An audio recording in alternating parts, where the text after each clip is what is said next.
Two-parter, explained. Hello, dear learners. In today's video, we're going to dive deep into the English phrase, two-parter. By the end of this video, you'll know exactly what it means, when to use it, and why it's an interesting part of the English language. The phrase, two-parter, can be broken down into two parts, pun intended. 1. Two, referring to the number two. Two-parter, coming from the word part, indicating a segment or section of something.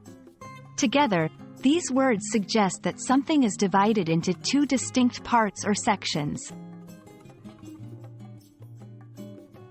In English, the term two-parter is most commonly used in the context of television shows, films, or events. Here's how. 1. Television shows. Sometimes, a storyline in a TV show is too long or complex to be covered in one episode. In such cases, the story might be split into two episodes. These episodes are referred to as a two-parter. For instance, a detective show might have a mystery that's so intricate, it requires two episodes to solve. 2. Films. Occasionally, a movie's story might be released in two separate films.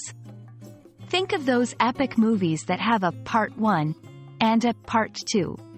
That's a cinematic, two-parter. 3. Events. In the real world, some events or seminars might be too long to be held in one go. If they're divided over 2 days or sessions, they can be called a two-parter. It's always good to know alternative ways to express the same idea. For two-parter, some related terms are 1. Double feature, mainly used for movies, when two films are shown consecutively in cinemas. 2. Duo, simply means a pair or two of something. 3. Two-piece, often used to describe sets of two related items, like a two-piece suit.